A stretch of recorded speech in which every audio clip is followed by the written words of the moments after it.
उज्जैन के महाकालेश्वर मंदिर का रहस्य जो आपके होश उड़ा देंगे। मध्य प्रदेश राज्य के उज्जैन नगर में स्थित महाकालेश्वर मंदिर को तो सभी लोग जानते हैं, लेकिन इसके रहस्य को बहुत कम लोग जानते होंगे। जानकारी के लिए आपको बता दें कि यह मंदिर भारत के 12 ज्योतिर्लिंगों में से एक माना जाता है। तो दोस्तों, आज हम आपको महाकालेश्वर मंदिर के 10 रहस्यों के बारे में बताएंगे, जिन्हें सुनकर आप दंग रह जाएंगे। महाकाल का संबंध केवल मृत्यु से है, परंतु यह पूरा सच नहीं है। काल के 2 अर्थ होते हैं, एक समय, दूसरा मृत्यु काल को महाकाल भी कहा जाता है, क्योंकि प्राचीन समय में यही से पूर्ण विश्व का मानक समय निर्धारित होता था। इसीलिए इस ज्योतिर्लिंग का नाम महाकालेश्वर रखा गया। दूसरा कारण भी काल से ही जुड़ा है। दरअसल महाकाल का शिवलिंग तब प्रकट हुआ जब महादेव को राक्षस दूषण का अंत करना था। भगवान शिव उस राक्षस का काल बनकर आए। उसी दिन के बाद अवंती नगरी उज्जैन के नाम से जाना जाता है। वहाँ के वासियों के आग्रह पर महाकाल वहाँ उपस्थित हो गए।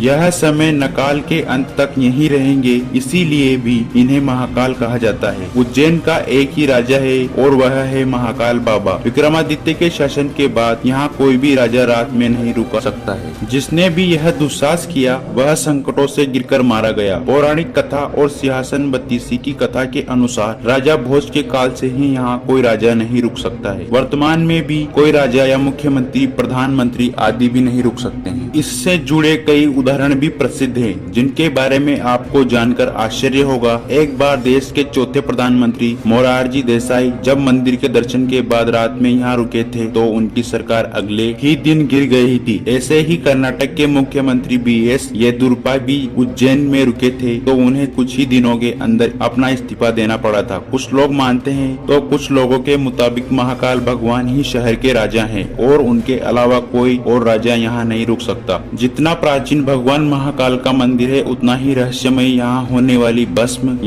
वाली भस्म आरती भी है। प्राचीन काल में राजा चंद्र सिंह शिव के बहुत बड़े उपासक माने जाते थे। जब राजा रिपुदमन ने उज्जैन पर आक्रमण किया और राक्षस दूषण के जरिए वहाँ की प्रजा को प्रताड़ित किया, तब राजा ने मदद के लिए भगवान शिव को गुहार लगाई। प्रजा की गुहार भगवान शिव ने सुनी और स्वयं दुष्ट राक्षस का वध किया। इतना ही नहीं, भगवान शिव ने भूषण की राख से अपना श्रृंगार किया और हमेशा के लिए यहाँ बस गए।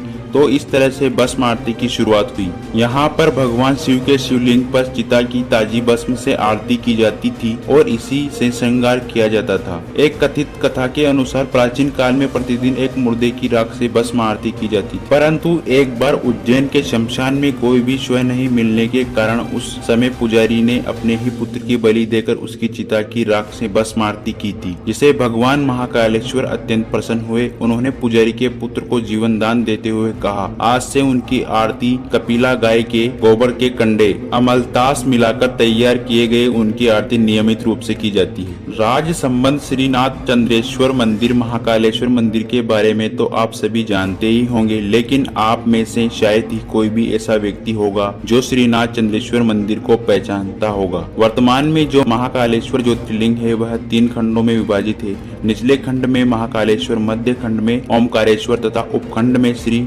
नागचंद्रेश्वर मंदिर है। 12 ज्योतिर्लिंगों में से महाकाल ही एकमात्र सर्वोत्तम शिवलिंग है, अर्थात आकाश में तारक शिवलिंग, पाताल में हटकारेश्वर शिवलिंग और पृथ्वी पर महाकालेश्वर शिवलिंग ही मान्य है। मान्यता है कि महाकालेश्वर मंदिर में शिवलिंग स्वयं भूत विश्व के कालगण की नगरी कहे जाने वाले उज्जैन में मान्यता है कि भगवान महाकाल ही समय को लगातार चलाते रहते हैं और काल भैरव काल का नाश करते हैं। दक्षिण मुखी शिवलिंग इस समय पूरे संसार के सभी शिव मंदिरों को स्थापित शिवलिंग और अन्य ज्योतिर्लिंगों की जलाधारी उत्तर दिशा की ओर है, किंतु महाकालेश्वर ही एक ऐसा ज्योतिर्लिंग है जिसका जलाधारी दक्षिण दिशा की ओर है।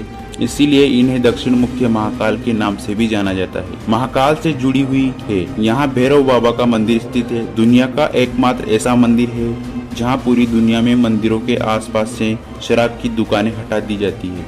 वहीं दूसरी ओर महाकाल के मंदिर के परिसर से लेकर इनके रास्ते में बहुत सारी शराब की दुकानें लगाई गई है। यहाँ प्रसाद बेचने वाले भी शराब अपने पास रखते हैं। आज तक यहाँ कोई भी नहीं जानता होगा कि भगवान को शराब पिलाने का रिवाज कब से है और आखिर इतना मदिरा पीते हैं तो जाती कहाँ है। शिवलिंग को नष्ट करने की कोशिश करी गई थी, जिसके कारण पुजारियों ने उसे छुपा दिया था। इसकी जगह दूसरा शिवलिंग रखकर उसकी पूजा करने लगे। बाद में उन्होंने उस शिवलिंग को वहीं महाकाल के के प्रांगण में अन्य जगह स्थापित कर दिया, जिसे आज जूना महाकाल कहा जाता है। हालांकि कुछ लोगों के अनुसार असली शिवलिंग को छेड़ होने से बचाने के लिए किया जाता है। वैसे तो मंदिरों में रोजाना चमत्कार होते हैं, लेकिन सभी चमत्कार आम लोगों तक नहीं पहुंच पाते हैं। ऐसा कि एक दुर्लभ चमत्कार महाकाल मंदिर के गर्भगृह से लगे सीसीटीवी कैमरे में कैद हो गया और किसी भी सदस्य ने इस चमत्कार को सार्वजनिक कर दिया। इसीलिए इस तस्वीर को सावन महाशिवरात्रि में बाबा महाकाल बेलपत्र से ढक किया जाता है और उसके बाद यहाँ भक्तों का आना मना है।